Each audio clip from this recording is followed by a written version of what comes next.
a good and attentive grandmother. Grandmother. My grandmother was a witch. Not a fairy tale witch, but a real, actual white witch. Oldsters perhaps will remember her incredible marvels.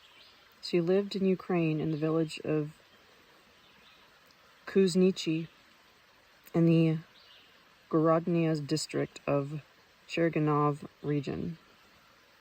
She was called Efrosinya,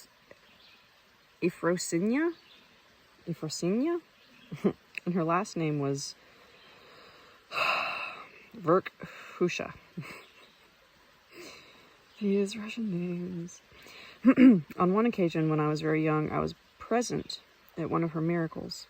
Back then, I hardly understood anything about them. But now it has all become crystal clear to me. Oh God, what simplicity there is in the most puzzling, incredible phenomena. I have an idea, at least half of the population today, especially the healers, would be able to freely duplicate her results. To provide a few more details, here's what happened.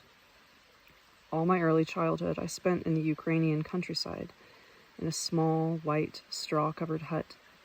I loved to watch my grandmother busy herself about the stove. Once, after a scuffle with one of my classmates, someone taunted, "Your grandmother's a witch." Other kids started to defend my grandmother, saying, for example, "My mommy says she's a good woman." On a number of occasions, I saw how my grandmother treated people's physical ills. I didn't attach any particular significance to it at the time. After all, there were many healers of different kinds. There were many healers in different villages back then. Some had better success treating one particular disease and some another. And nobody was called a witch. But my grandmother's ability did not fall under the usual healing methods. It turns out that my grandmother, who was only semi-literate, easily cured many animals. She did this by a method that seemed, at first glance, incredible. She would disappear for a day with the sick animal, and by the time she returned, it would have made a full recovery, or at least a partial one, in which case she would instruct its owner on how to continue the treatment. When I heard my classmate insulting my grandmother by calling her a witch, even though children are generally afraid of witches, I did not begin acting any worse toward my kind grandmother. On the contrary, she, or rather, her actions, only awakened a greater fascination within me. One day, the collective farm chairman's horse was brought to my grandmother. It was a purebred, recently bought for the chairman to travel about on his daily business. We local kids always admired this particular mare when the chairman happened to ride by. The mare held her head up high. Her gait was friskier and more elegant than all of the other horses in the area. But this time she was brought to grandmother, not harnessed to a wagon nor saddled. She was being led just by the bridle, looking very downcast and moving very slowly. This was a rare event for me. The chairman's horse, right in our yard. I began following the proceedings with considerable interest.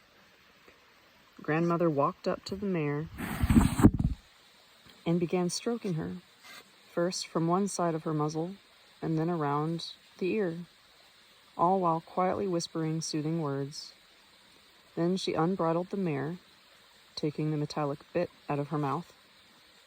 Carrying a bench out into the yard, she laid a bunch of herbs on the bench and brought the mare over to them and began offering the animal various dried herbs in turn.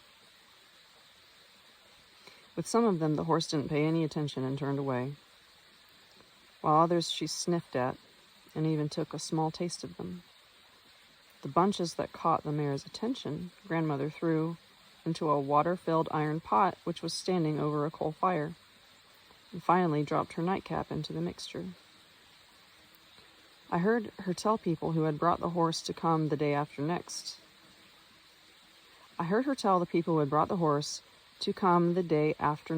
In the morning. After the people had left, I realized that grandmother was once again getting ready to disappear somewhere with the mare, and I started pleading with her to take me along. Grandmother, who had always granted all my requests, did not refuse this one either, though she did stipulate one condition. I was to go to bed earlier than usual that night. I obeyed. Grandmother awoke me at dawn. The mare was standing in front of the house. She was covered with a small piece of canvas. After washing my face with the mixture from the iron pot, grandmother gave me a small bundle containing something to eat, then took hold of the rope lead, which she fastened to the horse's bridle.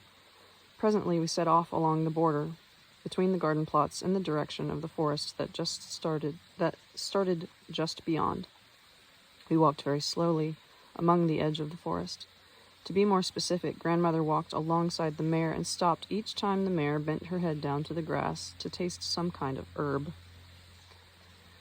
Grandmother held the lead so loosely that it even slipped out of her hands whenever the mare, having spied something in the grass, jerked her head sharply to one side.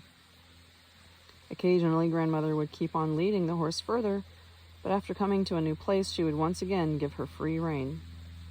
We kept walking, either along the edge of the forest or just a little ways in. It was already past noon when we came to a mud hole in the middle of the field. We sat down by a haystack from the first hay cutting for a little rest and a bite to eat. After snacking on milk and bread, I was tired from our trek and felt like sleeping. On top of it all, grandmother took out of her bundle a small sheepskin coat, spread it out beside the haystack, and encouraged me. "Lie down and have a rest, little one. I guess you must be pretty tuckered out." I lay down and began to fight off sleep, fearing that grandmother might magically disappear along with the mare and without me. The sleep won out. Upon awaking, I saw grandmother picking some sort of herbs right next to the mare's muzzle and sticking them in her bundle. Not long afterward, we started heading for home, but a different way this time. As it began to get dark, I again felt as though I needed a rest, and once more grandmother put me down on the sheepskin coat. When she woke me up, it was still dark, and we continued once more on our homeward journey. From time to time, I could hear grandmother saying something to the mare. While I don't recall the content of her words, I clearly remember her voice intonations. Soothing, tender, and cheerful. When we reached home, grandmother at once began to give the horse water, adding the mixture from the iron pot to the pail. Later, I saw her give the people who came for the horse the bunch of herbs she had picked during our walk and explain something to them. The mare, who by this time had become a little friskier, was reluctant to leave our yard. She had already been harnessed again and kept turning her head to look at grandmother, pulling on her lead. For several days afterward, I was angry at my grandmother for not showing me how she could magically disappear like a witch, but the whole time she had just kept on feeding the horse, picking herbs, and tying them into bundles. I might have soon forgotten about the walk and the witchery, but when I told the boy who had called her a witch that my grandmother didn't disappear anywhere, she simply fed the sick animals, and he was just a bit older than me, cited a significant fact that neither I nor any of the village kids who were on my side could counteract. Why is it then that each time the chairman rides by your yard, the horse stops trotting and goes by at just a walk? She doesn't even obey the whip. I don't remember how grandmother explained this to me. It is only now that I understand the reason. I am confident that a lot of people today who have kind hearts and an attentive relationship to nature and animals could also treat creatures' ailments the way she did. Now I realize that she allowed the horse to try bunches of various herbs simply to determine what specific herbs the ailing animal required. She also used this to decide the route she would take the next day, counting on finding these herbs along the way, and at the same time replenishing her own stock. She needed to make this whole day's trip, since each plant has a particular time when its consumption is especially beneficial. She held the lead loosely so as to allow the mare to determine for herself which herbs and how many she needed to take in. Animals can feel this in an inexplicable way. Since the mixture was prepared from herbs chosen by the mare herself, grandmother's use of it for washing, as well as letting her nightcap soak in it, was probably to make the animal more predisposed to her. See how simple everything turns out to be. Only it's still not clear to me how all this was known by my semi-literate grandmother. Oh my, how we have complicated this simplicity. May that not be the reason for the large-scale epizootic, or mad cow disease, that recently swept across Europe, and our modern scientific thought came up with nothing better than to destroy thousands of diseased animals. I've cited just one example attesting to the fact that the achievements of our modern medicine are illusory. Indeed, I could cite a whole lot of similar examples of the illusory achievements of our contemporary society, but why of specific details can we go right off to the main thing? Wait, but why talk of specific details when we can go right off to the main thing? To live in a marvelous reality. What kind of society are we living in today anyway? What exactly is it that we are striving for? What do we suppose we can build in the future? The overwhelming majority of the Russian population will answer without hesitation. We live in a democratic state and are striving to build a free democratic society, just like in the developed civilized Western countries. That is exactly what the majority of the politicians and political strategists will say. That is exactly what they say on TV and in newspaper columns. That is exactly what the majority of people in our country think. That majority opinion exactly confirms Anastasia's statement that a part of the people in modern civilization are asleep, while the rest, because of their programming, are mere bio-robots in the hand of a bunch of priests who imagined themselves to be the rulers of the world. If one can just stop and withdraw one's self even a little from the world's feverish, daily, monotonous commotion and think independently, it should be possible to understand the following facts. Democracy. Just what is democracy anyway? What concept does the world itself denote? The majority will answer by quoting the well-known Encyclopedic Dictionary or the Dictionary of the Russian Language, both of which offer pretty much the same terse definition. Excuse me. Belch. It means belch. I'm just kidding. Okay. Democracy is a form of political system or social order in a state based on the recognition of the people as a whole as the source of authority. The basic principles of democracy are the authority of the majority, the equality of citizens. And in highly developed countries, people choose their parliaments and presidents by a majority vote. Choose? Utter nonsense. Complete illusion. There are no choices or elections. Not once, even in a country which considers itself the most democratic and civilized on the globe, have people themselves ever held power. But the elections? A complete illusion. Remember what always happens before elections in any so-called democratic country. Teams of political strategists working for each candidate fight among themselves, spending huge sums of money and sophisticated methods of psychological influence on people through mass media, TV, and graphic promotional campaigns. And the more highly developed the country, the more sophisticated in the technological methods of suggestion employed. It is clearly evident that the victory always goes to the team of political strategists that can exert the most influence and the greatest power of suggestion. It is under the influence of this suggestion that people go and vote. They think they are voting by their own will. In fact, they are merely carrying out somebody else's will. Thus, it turns out that modern democracy is an illusion of the masses. It is their faith in an unreal social order, an unreal, illusory world. It all boils down to this: subordination to the majority does not exist in the natural world.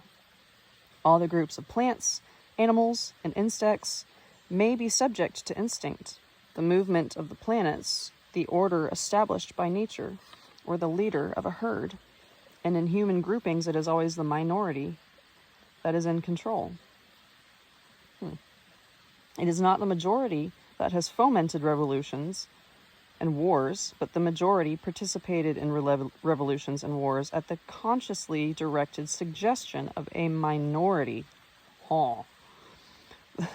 That's the way it has been, and that's the way it is now. Democracy is the most dangerous illusion people have been exposed to in mass. It is dangerous because in the democratic world, it is only too easy for any democratic country to end up being ruled by one person or a small group of people. For that, all they need is a pile of money and a good team of psychologists and political strategists.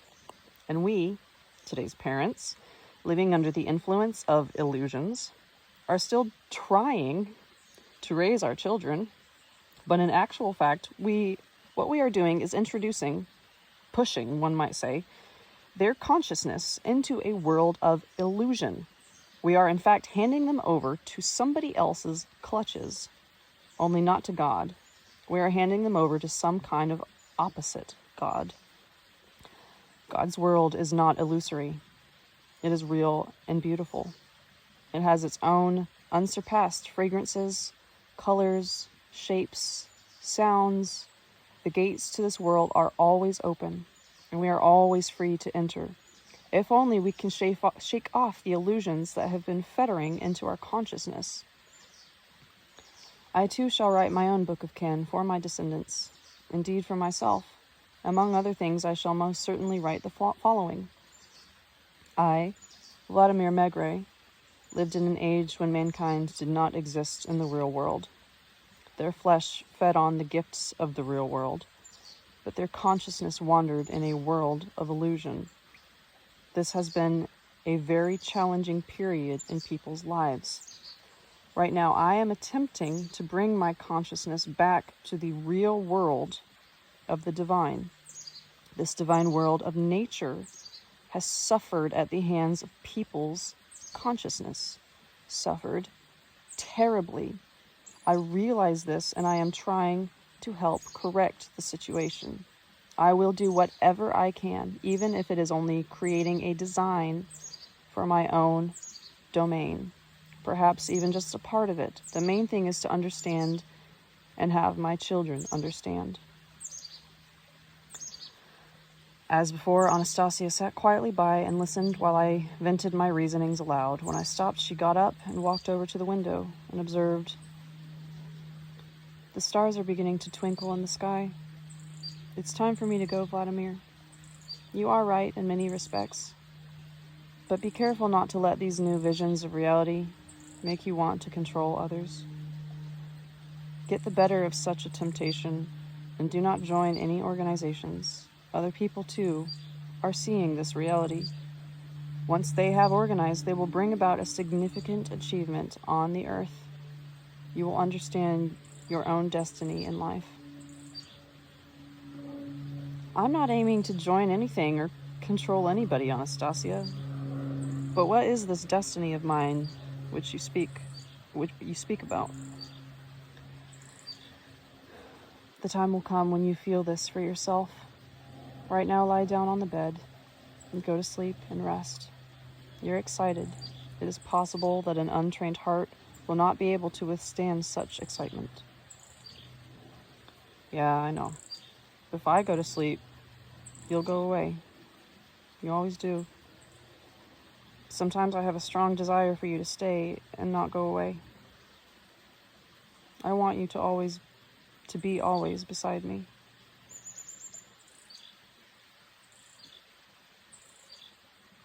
I am always beside you. Whenever you think of me. You will soon begin to feel and understand this. Now wash yourself with water and go to sleep.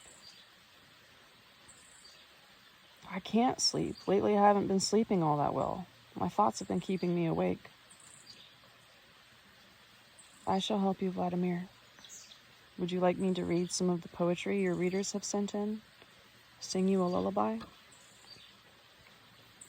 Go ahead and try. Perhaps I really shall nod off to sleep. After I washed and lay down in my bed, which had already been made up, Anastasia sat down beside me and placed her hand on my forehead. She ran her fingers through my hair and softly sang a song written by one of my readers from the Ukraine. Anastasia sang very softly, only it seemed that many people and the stars in the sky were listening to her song. listening to her pure voice and her words. Take my hand this hour. Tomorrow, you will see, is another day, but now you can press your cheek to me. Thus, hour after hour, you may sleep in sweet relief, for from your strands of hair, I'll gather up the grief. I shall spread a blanket fine, blue with stars all woven. I shall stay here a long, long time, just so you won't get frozen. If only you'll receive me. From the night I'll come and stand all throughout the ages. I've learnt to heal ills by my hand, which all pain assuages. If only you'll believe me. Down from a high incline, past us stones will tumble.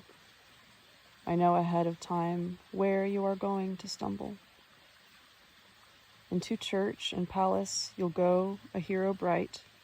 All the pretty lasses I shall keep from your sight. In a world of black and white, I too will live unimpeded, so that swords and bows drawn tight will never more be needed. If only you, if only you, if only you will love me.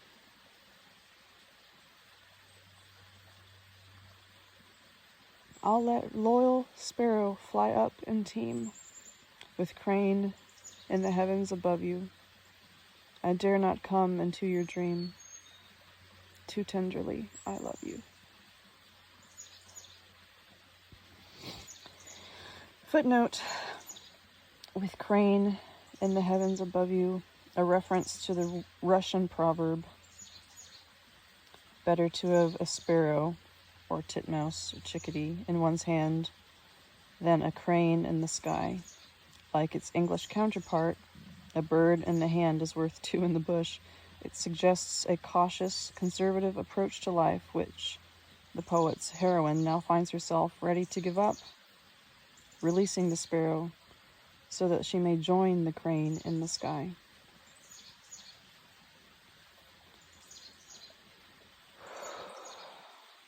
Before immersing myself in a deep and calm sleep, I managed to think. Of course, tomorrow is another day. It will be better. I shall describe the dawn of a brand new day.